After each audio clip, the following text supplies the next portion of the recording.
नमस्कार, आप देख रहे हैं न्यूज 18 इंडिया पर कच्चा चिट्ठा। मैं हूं आपके साथ प्रीति रघुनंदन। जेलेंस्की के अदृश्य कमांडो ने बारूद को ऐसी कौन सी बिसात बिछाई हुई है जिसमें फंसकर पुतिन की सेना जलकर खाक हो जाएगी।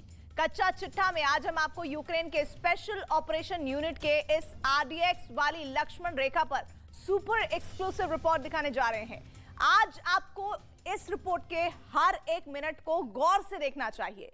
इसके साथ ही हम बात करेंगे युद्ध के बीच मॉस्को का एक प्रेम ग्रंथ क्यों चर्चा में बना हुआ है, और साथ ही ये भी बताएंगे कि पुतिन के दोस्त शी जिनपिंग की राजधानी बीजिंग पर किस हमले का खतरा मंडरा रहा है। लेकिन सबसे पहले देखिए यूक्रेन के अदृश्य कमांडो, जिनका एक बहुत बड़ा ऑपरेशन पुतिन के बहुत से फौजियों की जान ले सकता है। इस रिपोर्ट में इसी सीक्रेट ऑपरेशन का वीडियो डिटेल में दिखाया गया है।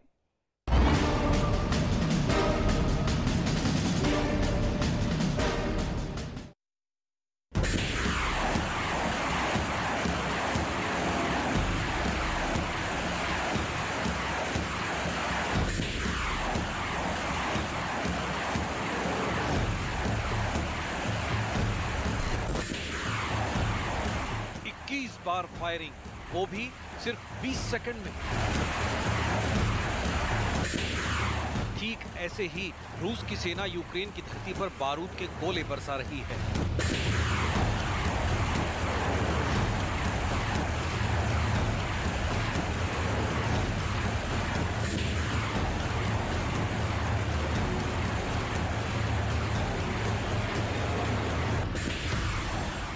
रूस का खास मल्टीपल लॉन्च रॉकेट सिस्टम है, जिसके जरिए पुतिन की सेना रूस के दूसरे बड़े शहर खार्किव में आग बरसा रही है। इस रॉकेट सिस्टम की मदद से रूस की रेड आर्मी 1 मिनट में 75 से अधिक बार निशाना साध सकती है।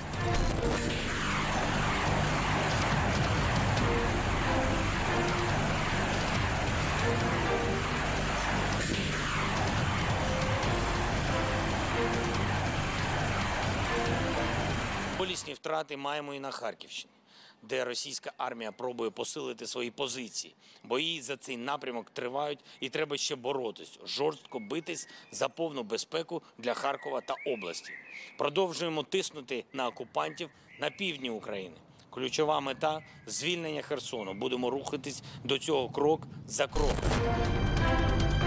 ठीक ऐसे ही रूस की सेना डॉनबास इलाके में जंग को फाइनल राउंड में पहुंचाने में लगी है। लेकिन एक सच ये भी है कि पुतिन के लड़ाके इस युद्ध को बिना अंदर घुसे अंजाम दे रहे हैं।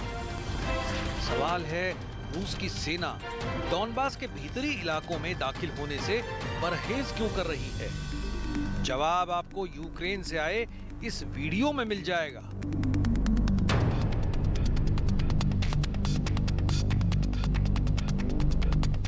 यूक्रेन की सेना की स्पेशल ऑपरेशन यूनिट अपने खास मिशन पर है। डॉनबास के जंगलों में स्पेशल ऑपरेशन यूनिट के जवान रूस की सेना के तुरंत सफाई के इंतजाम में लगी है। स्पेशल ऑपरेशन यूनिट के इन जवानों के हाथ में एंटी टैंक माइंस हैं, जिसे दुश्मन के टैंकों का काल कहा जाता है। अपने दोनों हाथ में एंटी टैंक माइन लिए ये सैनिक बड़ी ही खामोशी के साथ बारूद का बवंडर लाने वाले माइन से माकूल जवाब देने की तैयारी कर रहे हैं। कुछ जवानों के हाथ में एंटी टैंक माइन्स हैं, तो कुछ जवान संगीन के साए में अपने इस स्पेशल ऑपरेशन को उसके अंजाम तक पहुंचा रहे हैं। इस ऑपरेशन का मकसद डोनेट्स्क के जंगलों में जमीन के नीचे एंटी टैंक माइन लगाना है। ये बड़ी ही सावधानी से इस काम को करने में लगे हैं। इसमें 2 तरह के माइन्स हैं। पहला है सोवियत दौर का एंटी टैंक माइन्स TM62 और दूसरा है German anti tank mine DM22।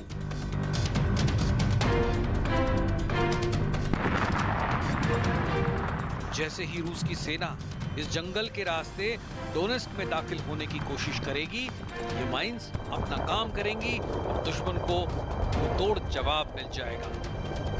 वो चाहे रूस के टैंक हो या फिर रूस की सेना, इस माइंस की चपेट में आने के बाद उनकी तबाही तय है। इन माइन के अंदर खतरनाक RDX का इस्तेमाल किया जाता है, जिसकी वजह से इनकी ताकत कई गुना बढ़ जाती है। Ми займаємося замінуванням ділянок місцевості для недопущення просування ворогу на нашу територію. чим більше ми зробимо своєї роботи, тим складніше противник буде просуватися до наших хлопців, які сидять на першій лінії в окопах. Тобто ми робимо все для того, щоб наші хлопці якнайменше страждали від їхніх сил, від сил противника.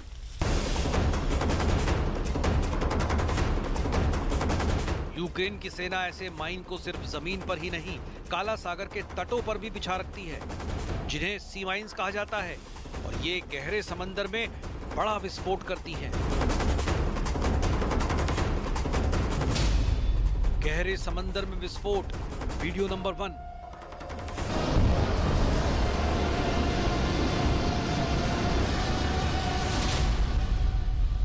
गहरे समंदर में विस्फोट, वीडियो नंबर 2।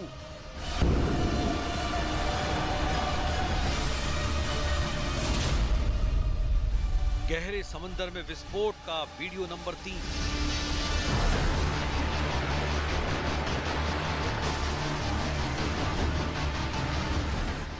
समंदर के अतल गहराइयों में बिछाई गई सी माइंस कुछ ऐसे ही दुश्मनों का काल बनती हैं। ब्लैक सी में पुतिन की सेना का वर्चस्व है। ब्लैक सी से लगे यूक्रेन के सभी बंदरगाहों पर रूस की कड़ी नजर है। काला सागर के बंदरगाहों पर रूस की नाकेबंदी है। यूक्रेन के think tank centre for defence strategies के मुताबिक फिलहाल काला सागर में 6 ब्लैक सी फ्लीट जहाज और 2 पनडुब्बियां हैं जो यूक्रेन के लिए खतरा बनी हुई हैं। न्यूज़ 18 इंडिया की टीम उस जगह पर पहुंच चुकी है जो यूक्रेन के लिए सबसे महत्वपूर्ण जगह है। जी हां, हम बात कर रहे हैं ओडेसा की, जो कि अब अकेला ऐसा बंदरगाह बचा है जो यूक्रेन के पास है। और अगर ओडेसा पर कब्जा होता है तो समंदर से यूक्रेन का कनेक्शन पूरी तरह से कट जाएगा, क्योंकि मारियोपोल पहले ही वो खो चुका है। काला सागर की तस्वीर हम आपको दिखाने वाले हैं और इसका क्या महत्व है यूक्रेन के लिए वो भी बताएंगे। देखिए, सामरिक लिहाज से देखें तो ये मारियोपोल के बाद दूसरा बड़ा बंदरगाह है। मारियोपोल यूक्रेन पहले ही खो चुका है, उस पर रूस का कब्जा हो चुका है। ऐसे में पूरी ताकत यूक्रेन ने ओडेसा और यहाँ के बंदरगाहों को बचाने के लिए झोंक दी है। समुद्री तट अगर ये रूस कब्जा कर लेता है तो पूरी तरह से जो समुद्री तट है पूरा रूस के कब्जे में आ जाएगा। रूस की कोशिश यही है कि वो किसी तरह से ओडेसा पर कब्जा करे। यहाँ भी लगातार हमले हो रहे हैं। आपको बता दें कि यहाँ से करीब 70 किलोमीटर दूर क्रीमिया है, जहां पर रूस की बड़ी नौसेना मौजूद है, साथ ही बड़े बड़े युद्धपोत हैं। इसके अलावा यहां से 20 समुद्री मील दूरी पर ऐसे कई पनडुब्बियां रूस की हैं और युद्धपोत है जो यूक्रेन पर निशाना लगाए हुए हैं। कभी भी वो हमला कर सकते हैं, लेकिन यूक्रेन ने भी इस पूरे इलाके को महफूज रखने के लिए अपनी पूरी तैयारियां यहां पर की हैं। बताया जा रहा है कि यूक्रेन ने सी माइंस बिछाई हैं, साथ ही जो समुद्र के किनारे जो ये तटीय इलाका आप देख रहे हैं, इन इलाकों में भी लैंड माइंस बताया जा रहा है कि बिछी हुई हैं, क्योंकि अगर रूसी सैनिक अंदर यहां ब्लैक सी के जरिए दाखिल होते हैं तो वो उनको रोका जा सके। काला सागर की लहरों पर रूस के युद्धपोत तैनात हैं। समंदर के अंदर पनडुब्बियां मोर्चा संभाले हुए हैं। साथ ही साथ साइलेंट किलर के तौर पर सी माइंस भी मौजूद हैं। एडवांस माइंस समुद्र की सतह पर नहीं, पानी के अंदर लगाई जाती हैं। जब पानी के अंदर माइंस में ब्लास्ट होता है तब 3 तरह से यह असर करता है। विस्फोट से निकली ऊर्जा का 53% शॉक वेव होती है, 46% गर्मी में बदल जाती है, वहीं 1% लाइट में तब्दील होती है। लेकिन दुश्मन के युद्धपोत पर सबसे अधिक असर माइंस से निकले शॉक वेव ही करते हैं। शॉक वेव युद्धपोत को तोड़ देते हैं। रूस के युद्धपोतों को ऐसे ही तोड़ने के लिए यूक्रेन ने अपनी समुद्री सुरंग के जरिए बारूद का जाल बिछा रखा है, ताकि रूस की यूक्रेन के तटों से दूरी बनाकर रखें। रूस की नौसेना काला सागर से कैसे अटैक करती है, इससे पूरी दुनिया वाकिफ है। इस वीडियो में दिख रहा है कि समंदर के नीचे से निकलती मिसाइल अपने टारगेट को ध्वस्त करने के लिए तेजी से बढ़ रही है।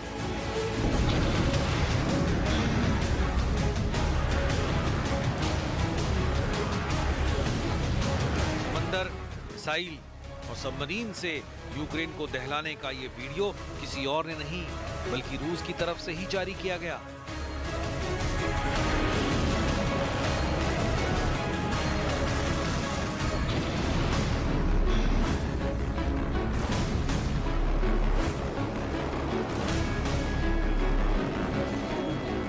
ये वीडियो उस वक्त का बताया गया जब रूस ने काला सागर के अपने सबमरीन से यूक्रेन पर मिसाइल से अटैक किया था।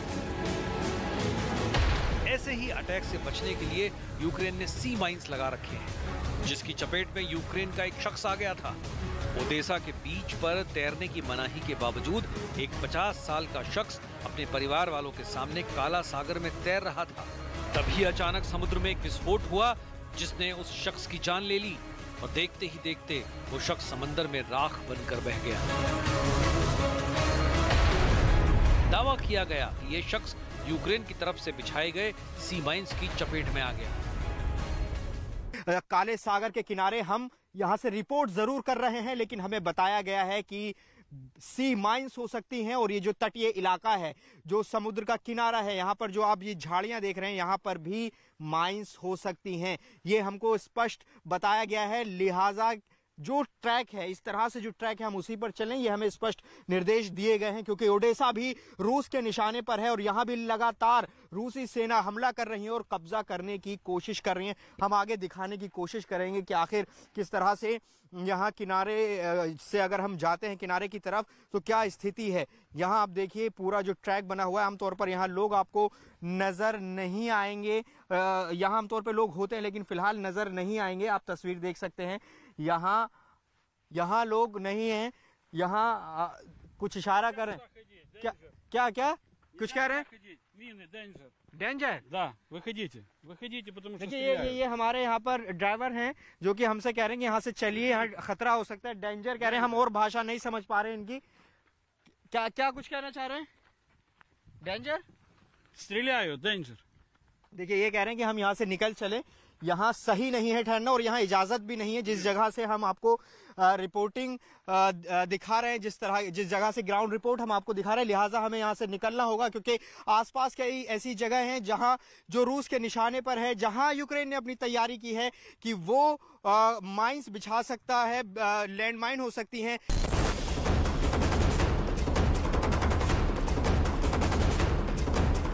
दरअसल यूक्रेन युद्ध में काला सागर जल का अखाड़ा बना हुआ है।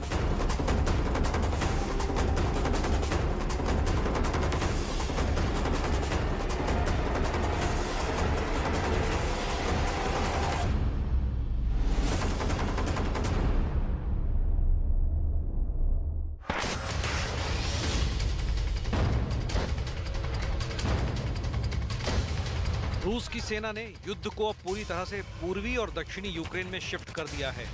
वो हर हाल में डॉनबास को जीतना चाहती है।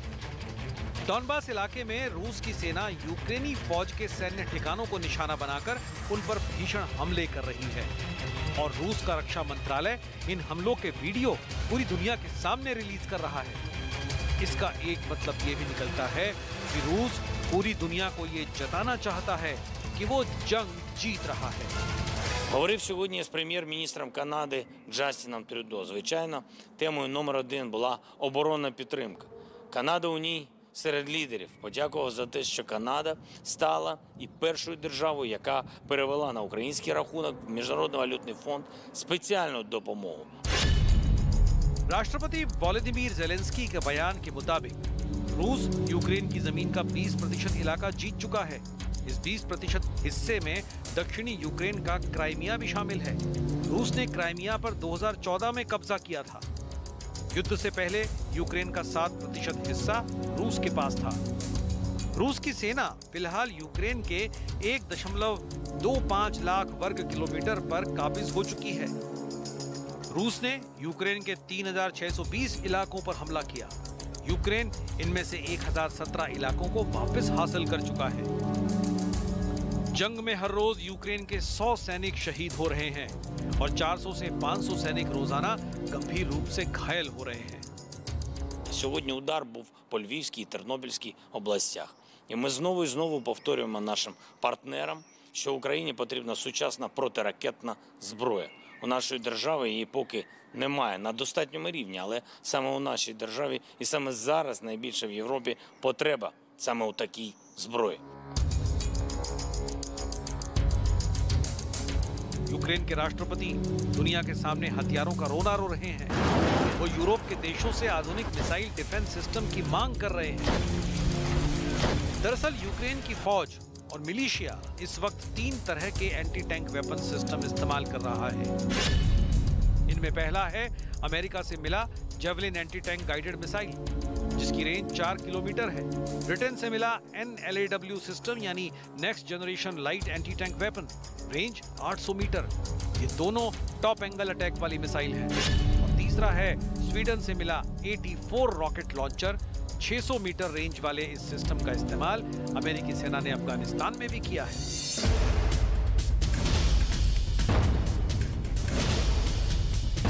खासकर युद्ध में अमेरिका की जेवलिन मिसाइल यूक्रेन के लिए बड़ी मददगार साबित हुई है, क्योंकि ये हथियार फायर एंड फॉरगेट सिस्टम है, यानी एक बार दागो और भूल जाओ। ये मिसाइल टैंक की टरेट यानी उस हिस्से पर ऊपर से वार करती है जो टैंक का सबसे नाजुक हिस्सा माना जाता है। टॉप एंगल शॉट से रूस के ही नहीं, किसी भी टैंक के लिए बचने की ना के बराबर चांसेस होते हैं।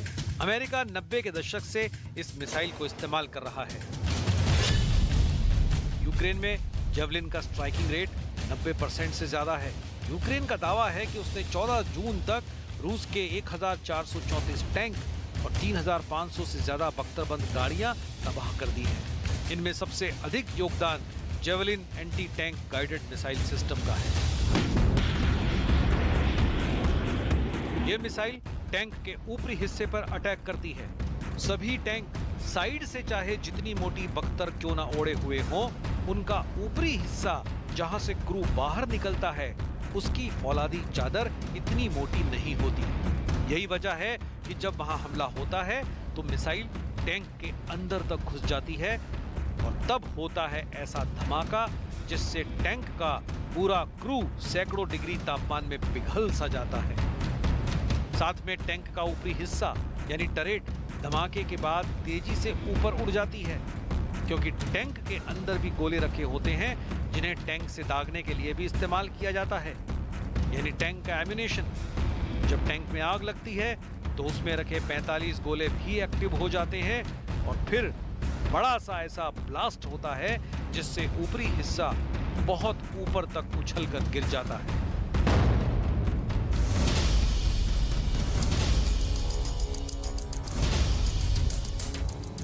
इस वजह से यूक्रेन की फौज पहले दिन से इन हथियारों के जरिए रूस की फौज को रोकने में कामयाब रही है। लेकिन अमेरिका के मशहूर अखबार वॉशिंगटन पोस्ट में छपी रिपोर्ट के मुताबिक यूक्रेन के सैनिकों के पास जेवलिन मिसाइलों में आई खराबी को दूर करने वालों की भारी कमी है। इस वजह से यूक्रेन की सेना को आने वाले दिनों में खासी परेशानियों का सामना करना पड़ सकता है, क्योंकि उसके पास जेवलिन है, उसे चलाने वाले हैं, लेकिन जेवलिन मिसाइल की सर्विसिंग करने वाला कोई नहीं, जिन्हें दूसरे शब्दों में आफ्टर सेल सपोर्ट कहा जाता है। यही वजह है कि ज़ेलेंस्की यूरोप के देशों से और ताकतवर हथियारों की गुहार लगा रहे हैं।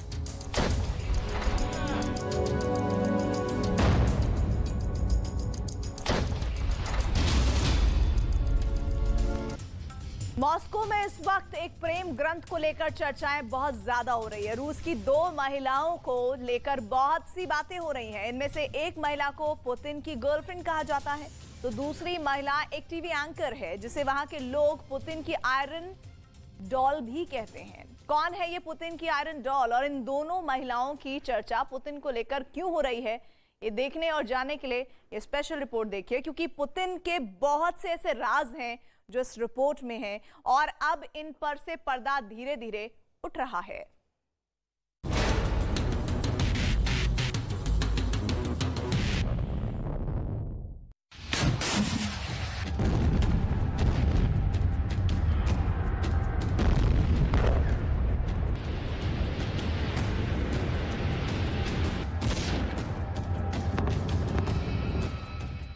रूस और यूक्रेन के जंग के बीच एक बहुत बड़ी घटना हो गई। ऐसी घटना जिसका ताल्लुक पुतिन और उनकी कथित सीक्रेट गर्लफ्रेंड अलीना कबाएवा से जुड़ी हुई है। पूरी दुनिया की नजर पुतिन की गर्लफ्रेंड अलीना पर रहती है। बड़े बड़े अंतर्राष्ट्रीय अखबार पुतिन की गर्लफ्रेंड पर लंबे लंबे लेख लिखते हैं और पुतिन की गर्लफ्रेंड की हर नई तस्वीर बहुत कीमती मानी जाती है।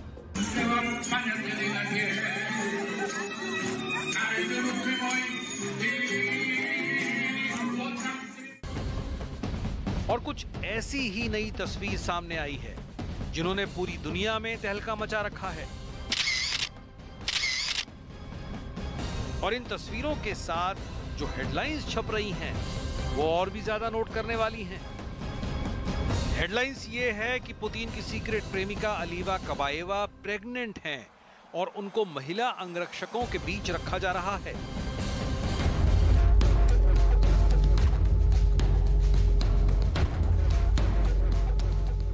आखिर इस खबर का सच क्या है, बताएंगे आपको। रूस की ही एक और महिला पुतिन के नाम से बहुत फेमस हो रही है, ओल्गा स्केबेयेवा। ये महिला एक टीवी एंकर है और इसके लिए दुनिया में ये कहा जाता है कि इसकी आंखें बारूद हैं और जुबान लोहा। Чему не учат? Ведь благодаря подобным самодовольным и самонадеянным идиотам आखिर क्यों इस महिला टीवी एंकर को पुतिन की आयरन डॉल कहा जाता है? इस सवाल का जवाब भी आपको विस्तार से देंगे। लेकिन पहले बात करेंगे पुतिन की गर्लफ्रेंड अलीना कबाएवा की। दरअसल पुतिन की सीक्रेट गर्लफ्रेंड कई वजहों से पूरी दुनिया में लगातार चर्चा में बनी हुई हैं। ब्रिटेन के एक अखबार के मुताबिक रूस के राष्ट्रपति पुतिन ने सेंट पीटर्सबर्ग में एक शिखर सम्मेलन की मेजबानी की थी और इसी दौरान सेंट पीटर्सबर्ग में ही उनकी गर्लफ्रेंड अलीना कबाएवा भी नजर आई थी। अलीना ने एक हल्के नीले रंग की जीन्स, सफेद टी शर्ट और ब्लेजर पहना हुआ था। अलीना कबाएवा के कंधे पर वैलेंटिनो रोमन स्टड के महंगे ब्रांड का बैग टंगा हुआ था जिसकी कीमत 3,97,851 रुपए है। ये जलवा है अलीना कबाएवा का। इतने पैसे अलीना के पास कहां से आते हैं, आगे आपको बताएंगे। अलीना कबाएवा बीते एक हफ्ते से काफी एक्टिव नजर आ रही हैं। ये तस्वीरें देखिए। अलीना कबाएवा ने 28 बच्चों के साथ एक कार्यक्रम में हिस्सा लिया था। अप्रैल से लेकर ये तस्वीरें सामने आने तक अलीना कबाएवा के बारे में दावा ये किया गया कि उन्हें एक बंकर में शिफ्ट कर दिया गया है जो परमाणु हमला झेलने में सक्षम है। लेकिन अब वो अचानक नॉर्मल जिंदगी बिता रही हैं। इसकी वजह आखिर है क्या? ये तस्वीरें ब्लैक सी के पास मौजूद सोची कैंप की हैं, जहां जिम्नास्ट की तैयारी करने वाले बच्चों को अलीना ने प्रेरित किया। Каждому хочу пожелать не сдаваться, достигать своих целей, не опускать руки. अलीना की प्रेगनेंसी की खबरें और फिर उनका अचानक बाहर दिखना, क्या इन घटनाओं के बीच कोई संबंध है? क्या अलीना के स्वास्थ्य को देखते हुए उन्हें किसी बंकर में नहीं बल्कि नॉर्मल जिंदगी जीने की सलाह दी गई है? आखिर कौन है अलीना?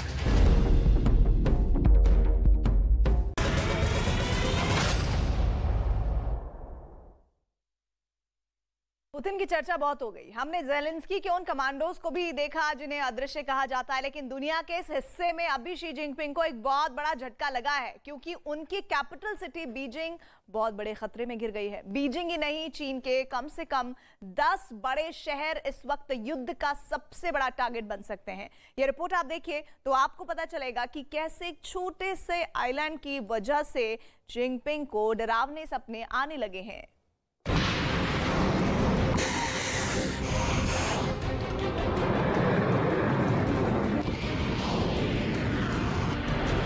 ताइवान से मिसाइल निकली तो कहां गिरेगी, किसे तबाह करेगी? अगर मिसाइल लॉन्च हुई तो क्या हमला रात में होगा या फिर हमला दिन दहाड़े किया जाएगा और पूरा जोर लगाकर किया जाएगा? ताइवान की नई मिसाइल कितनी खतरनाक है, ताइवान की मिसाइल कितनी दमदार है, कितनी जोरदार है। इस मिसाइल का कयामत वाला धमाका कैसे जिनपिंग के होश उड़ा सकता है, कैसे उनका दबदबा एक झटके में खत्म कर सकता है। ताइवान की नई मिसाइल चीन को कैसे डरा सकती है, सब दिखाएंगे आपको। लेकिन इससे पहले देखिए कि चीन के कौन कौन से शहर ताइवान की इस गेम चेंजर मिसाइल के टारगेट पर हो सकते हैं। ये बीजिंग है, चीन की राजधानी, चीन की आन बान और शान, और यहाँ का सुकून ताइवान की नई मिसाइल एक बटन दबाए जाने के बाद खत्म कर सकती है। सवाल है कि क्या इस शहर को टारगेट बनाकर ताइवान चीन को सबसे बड़ी टक्कर देगा? ये शंघाई शहर है, चीन की आर्थिक कैपिटल और एशिया के साथ पूरी दुनिया में अर्थव्यवस्था को नई दिशा देने वाला महानगर। इस शहर पर जिनपिंग को सबसे ज्यादा नाज है। क्या ये शहर भी ताइवान की रेंज में है? अगर ताइवान की नई मिसाइल इन शहरों पर पड़ी तो तबाही कितनी ज्यादा होगी, इसे समझने से पहले आप ताइवान की नई मिसाइल की जरा डिटेल जान लीजिए। ताइवान ने ऐसी क्रूज मिसाइल तैयार कर ली है जिसकी रेंज 2000 किलोमीटर तक है। इस मिसाइल का नाम है युनफेंग। ये सुपरसोनिक क्रूज मिसाइल है और इसकी रफ्तार इतनी ज्यादा है कि चीन का एयर डिफेंस इसे रोकने में कामयाब रहेगा, इसकी कोई गारंटी नहीं है। पहले इस मिसाइल की रेंज 1000 किलोमीटर थी, लेकिन अब ताइवान ने इसकी रेंज बढ़ाकर 2000 किलोमीटर तक कर दी है। ताइवान ने युनफेंग क्रूज मिसाइल पर 1996 में काम करना शुरू किया। तब चीन ने कई मिसाइल परीक्षण करके ताइवान को डराने की कोशिश की थी। अब ताइवान और इंटरनेशनल मीडिया में इस मिसाइल को लेकर क्या रिपोर्ट है वो देखते हैं। सब जगह इसी मिसाइल की चर्चा है, सब जगह ताइवान की युनफेंग हेडलाइन है। यूरोप के अखबार भी बता रहे हैं कि ताइवान की नई मिसाइल अब बीजिंग तक हमला कर सकती है, क्योंकि ताइवान के एक सांसद ने कह दिया है कि अब चीन को ताइवान पर हमले से पहले कई बार सोचना होगा और बीजिंग शहर उनकी रेंज में आ चुका है। चीन को लेकर ताइवान एकदम ऐसा आक्रामक हुआ क्यों, इसे भी समझने की जरूरत है, क्योंकि चीन की दबाव और धमकाने वाली नीति के बावजूद ताइवान अपने डिफेंस की बात जरूर करता है, लेकिन ऐसा तेवर कि वो चीन की राजधानी पर ही हमला कर देगा, ताइवान का ऐसा जोश नहीं देखा गया है। इसलिए अब इस मिसाइल की रेंज देखिए, जिसने ताइवान के अंदर जोश भर दिया है। अगर 2000 किलोमीटर रेंज वाली इस मिसाइल को ताइवान ने लॉन्च किया तो ये बीजिंग तक हमला कर पाएगी, जो इससे 1850 किलोमीटर की दूरी पर है। इसी तरह चीन की आर्थिक राजधानी शंघाई, जो 835 किलोमीटर दूर है, वो भी इसकी रेंज में होगी। चीन का वुहान शहर, जहां से कोरोना वायरस निकला, चीन के इस बड़े शहर की ताइवान से दूरी 1000 किलोमीटर है। चेंगडू, जहां चीन का मिलिट्री इंडस्ट्रियल कॉम्प्लेक्स है, 1830 किलोमीटर की दूरी पर वो भी ताइवान की जद में होगा। और चीन का एक और बड़ा शहर ग्वांगझू, वो तो पहले ही 780 किलोमीटर पर ताइवान का करीबी टारगेट था। ये ताइवान की सीक्रेट मिसाइल है, जिसका डर चीन को सता रहा है। यही वजह है कि चीन के रक्षा मंत्री 2 दिन पहले ही अपनी परमाणु ताकत का जिक्र कर चुके हैं। 中国非常不愿意发生这样的内战，他也将坚决粉碎任何台独的图谋。如果有人胆敢把台湾分裂出去，我们一定会不惜一战，不惜代价，一定会打到底。这是中国不二的，中国非常不愿意发生这样的内战，他也将坚决粉碎任何台独的图谋。如果有人胆敢把台湾分裂出去，我们一定会不惜一战，不惜代价，一定会打到底。这是中国不二的。 कुल मिलाकर अपनी खतरनाक परमाणु मिसाइल और अपने एटम बम पर पहली बार चीन इतना खुलकर बोल रहा है।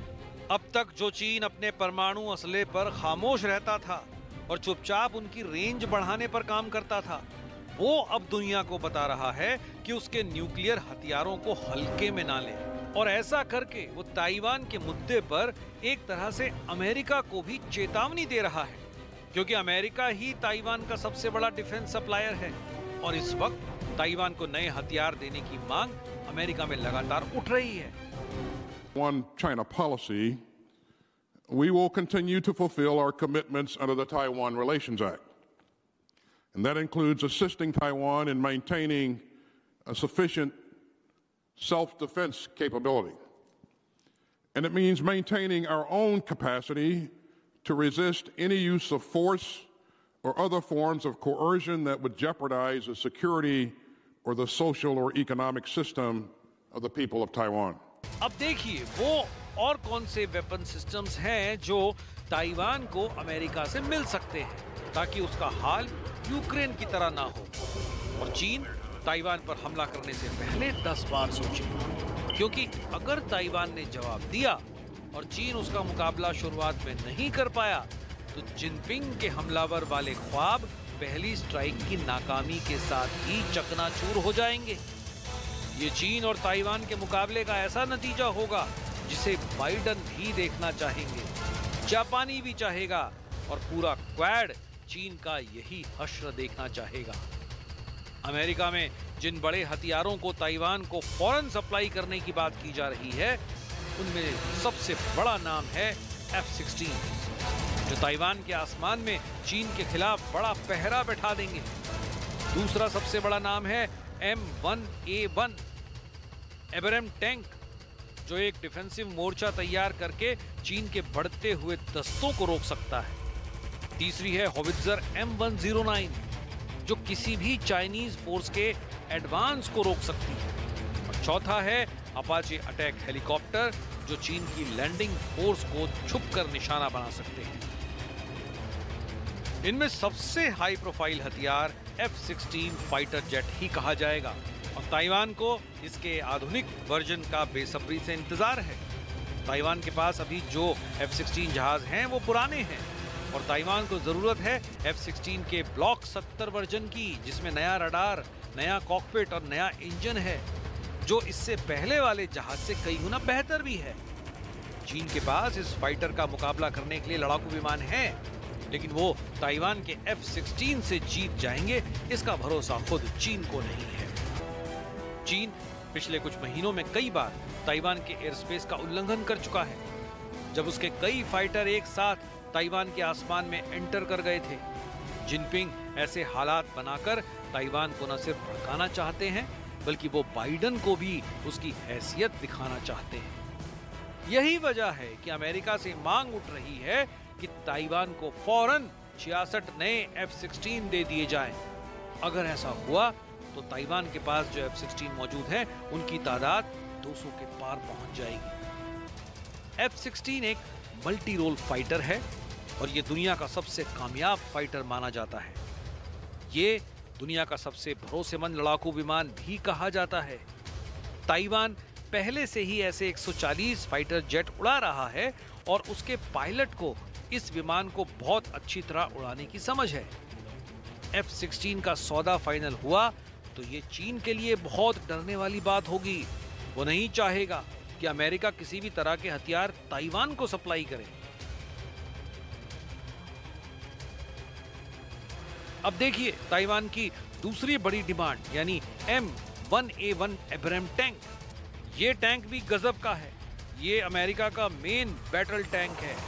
इसकी फायर पावर का कोई मुकाबला नहीं। दोनों खाड़ी युद्ध में अमेरिका ने इसका बहुत कामयाबी से इस्तेमाल किया और अब ये यूरोप में नेटो की फ्रंटलाइन फोर्स का भी सबसे आक्रामक हथियार है। अगर ये टैंक ताइवान को मिलता है तो वो ऐसे तमाम मोर्चों को हैंडल कर सकता है जहां चीन अपनी फोर्स को ताइवान की जमीन पर उतार सकता है। 67 टन की ये भारी भरकम मशीन जब चलती है तो युद्ध में मौजूद सैनिकों को एक अलग ही भरोसा देती है। अमेरिका का ये टैंक 120 मिलीमीटर की गन से लैस है। इस टैंक में 42 गोले रखे जा सकते हैं। M1A1 एब्राम टैंक 70 किलोमीटर प्रति घंटे की अधिकतम रफ्तार से चलता है और ये फुर्ती इसे दुश्मनों का निशाना बनने से भी बचाती है। इस टैंक का कवच भी बहुत मजबूत है और अब तो अमेरिका में जो नए वर्जन के ऐसे टैंक शामिल किए जा रहे हैं उनमें APS यानी एक्टिव प्रोटेक्शन सिस्टम भी लगा हुआ है ताकि दुश्मन की मिसाइल से इसको बचाया जा सके। ताइवान अमेरिका से ऐसे 102 टैंक लेना चाहता है। जब ये टैंक सप्लाई होंगे तो जमीन पर भी ताइवान की ताकत में कई गुना इजाफा हो जाएगा। इसके अलावा M109 तोप भी है जो अमेरिका वाली शॉपिंग लिस्ट में ताइवान की तीसरी बड़ी पसंद है। अभी ताइवान 40 साल पुरानी तोप इस्तेमाल कर रहा है, लेकिन अब उसे जरूरत है नई आधुनिक तोप की, इसलिए वो अमेरिका से 40 M109 तोप खरीदना चाहता है। ये तोप कई मायनों में भारत को मिली K9 वज्र की तरह है, जो टैंक नुमा व्हीकल पर लगी 155 मिलीमीटर की तोप होती है। ये 30 किलोमीटर की दूरी तक दुश्मन के ठिकानों को पूरी तरह तबाह कर सकती है और हर गोला दागने के बाद अपनी पोजीशन बदल सकती है ताकि जवाबी हमले से बच सके। 1 मिनट में ये तोप 8 गोले दाग सकती है और चीन के किसी भी एडवांस को शुरुआत में ही जर्रे जर्रे में तब्दील कर सकती है।